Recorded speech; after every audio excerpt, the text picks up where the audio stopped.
Bapak-bapak, ibu-ibu sekalian, mari kita lanjutkan kajian kita mengenai surah Al-Baqarah 1 sampai 5. Ini memerlukan beberapa kali pendalaman supaya basis dari Al-Quran ini bisa dipahami dengan baik, bisa terbawa oleh kita di dalam mempelajari ayat-ayat berikutnya. Sebab kalau ini lepas, ya, 5 ayat ini lepas dari pengertian-pengertian yang perlu kita pahami, maka bacaan Al-Quran kita itu tercecer, ya. Tercecer dalam arti kita tidak mengerti bahwa satu kesatuan yang mendasar, ya. Kemarin kita sudah menjelaskan bahwa 3 kata Al-Quran berarti membaca Al-Quran, sholat berarti mengerjakan sholat, infak berarti mengeluarkan infak. Nah, 3 kata ini, 2 sudah saya jelaskan bahwa ada terminal akhir, ya. Kalau Al-Quran akhir daripada target akhir dari membaca Al-Quran, insya Allah kita diwarisi, ya, Al-Quran kepada kita sebagai hamba yang terpilih. Kemudian kalau kita sholat, kita mengerjakan sholat bertahun-tahun sampai kita meninggal dunia. Mudah-mudahan kita mencapai sholat khusyuk, ya, di dalam surah Al-Mu'minin ayat 1 dan 2, ya. Kemudian infak, ini yang panjang, ya. Kita berinfak, kita mengeluarkan infak, ini panjang, ya, panjang ceritanya gitu. Begitu juga membaca Al-Quran juga panjang. Kemudian sholat juga panjang. Di dalam Quran itu terbentang perjalanannya gitu, ya. Mari kita selesaikan yang ketiga, infak. Yang paling mendasar dalam infak ini sekarang melihat perkembangannya, karena melakukan infak itu sejalan dengan sejarah peradaban manusia. Kalau kita ingat bahwa Sayyidina Umar memikul sendiri, ya, gandum yang diberikan kepada seorang ibu yang sedang memasak batu, ya, menanti menghibur anaknya karena tidak ada makan. Kalau zaman sekarang perlu pemahaman yang lebih maju, lebih modern, maka Al-Quran menyediakan, ya, di dalam surah Al-Baqarah ayat 215, 219 suatu pemahaman daripada infak. Sebab kalau pemahaman kita sangat sederhana, maka infak itu tidak efektif, ya. A'udzubillahi minasyaitonirrajim. Bismillahirrahmanirrahim.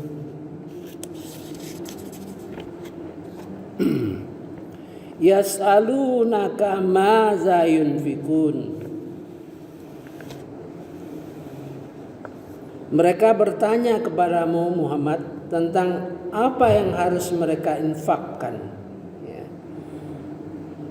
Ini Al-Baqarah 215. Maza yunfikun, apa yang harus diinfakkan? Di ayat ini menjelaskan rinci Qul ma anfaqtum min khair falil walidain wal aqrabain wal yatama wal masakin wabnis sabil. Katakanlah, harta apa saja yang kamu infakkan hendaklah diperuntukkan kedua orang tuamu.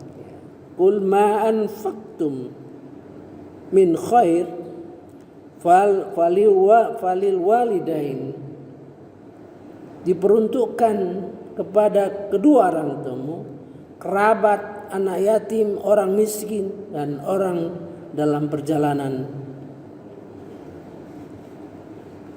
Wa ma taf'alu min khair, dan kebaikan apa saja yang kamu kerjakan, fa innallaha bihi alim, sesungguhnya Allah mengetahui. Jadi rinci. Sementara ini dalam perjalanan sejarah, ya, infak itu kuat didasarkan ayat ini, ya. Belum dijangkau oleh kita apa-apa di dalam surah Al-Baqarah 219. Pertanyaannya sama, Madza yunfikun? Madza yunfikun? Apa itu yang harus diinfakkan itu? Qul al-afwa. Qul al-afwa itu berasal dari kata maaf. Maafkan. Jadi berinfak semudah kita memaafkan. Dalam pengertian arti harfiahnya itu segala kelebihan. Segala kelebihan, apa saja yang lebih. Oleh sebab itu kaitannya sama rezeki. Pemahaman orang sekarang jauh lebih baik dibandingkan yang dulu, ya. Selalu infak itu dikaitkan dengan materi, ya. Kalau infak itu sekarang semua yang bisa kita lakukan dalam melaksanakan infak. Misalnya saya contohkan, ya. Kotak yang kita sediakan, kotak anak yatim misalnya.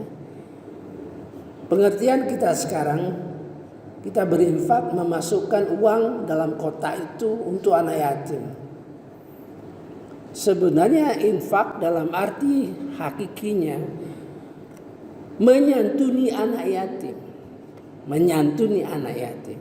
Jadi kalau menyantuni anak yatim, sesuatu kegiatan sehingga anak yatim itu disantuni, dipikirkan, ya, bagaimana kehidupannya, bagaimana keadaan ekonominya, bagaimana kelanjutan sekolahnya, ya. Dengan demikian terasa bahwa kebutuhan infak itu bukan saja yang bersifat materi, kan? Perlu ada orang yang penuh perhatian kepada mereka, perlu ada orang memperhatikan pendidikannya, perlu ada orang yang memikirkan masa depannya.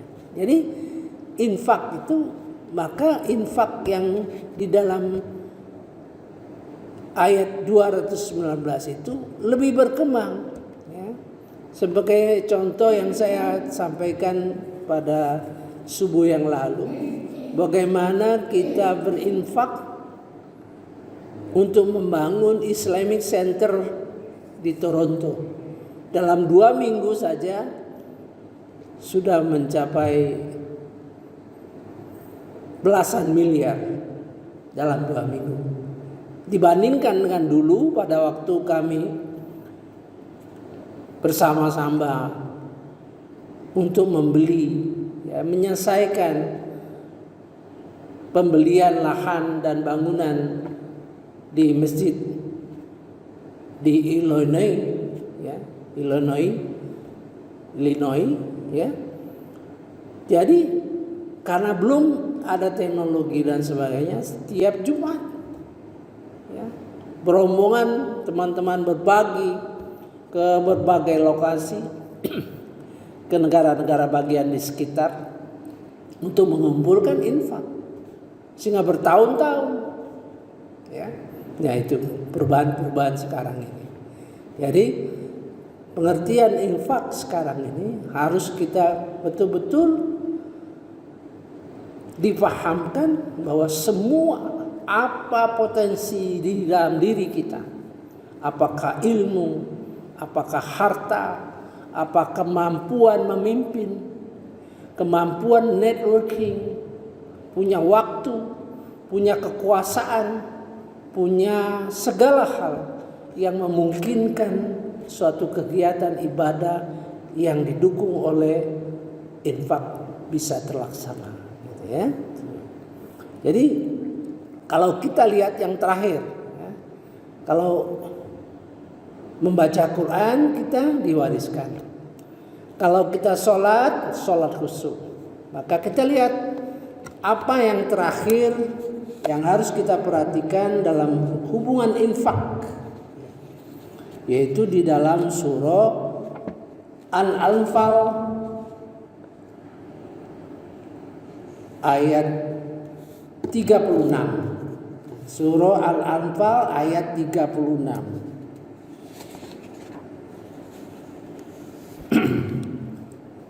Ini ayat yang terakhir untuk mengasalai infak, ya. Sebelumnya saya sudah menulis dengan judul infak membangun jiwa, ya, infak membangun jiwa. Saya deretan beberapa belas ayat mengenai infak, dari yang pertama mendasar, kemudian kedua, ketiga, keempat, lima dan seterusnya. Dan ini adalah finalnya. A'udzubillahi minasyaitonirrajim. Bismillahirrahmanirrahim. Sesungguhnya orang-orang kafir itu, ya, menginfakkan harta mereka untuk menghalangi orang-orang dari jalan Allah. Bayangkan dengan bahasa yang sama. Allah menggunakan bahasa yang sama. Innal ladzina kafaru, sesungguhnya orang-orang kafir, yunfikuna amwalahum, membelanjakan hartanya, berinfakkan hartanya, liyasuddu an sabilillah, untuk menghalangi manusia dari jalan Allah. Bayangkan, kita tidak pernah terbayang dulu bahwa orang kafir pun berinfak.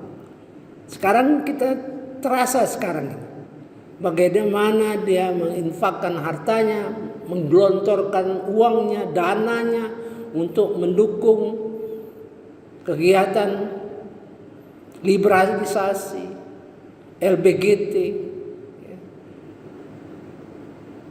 kegiatan orang-orang dalam rangka mendukung komunis.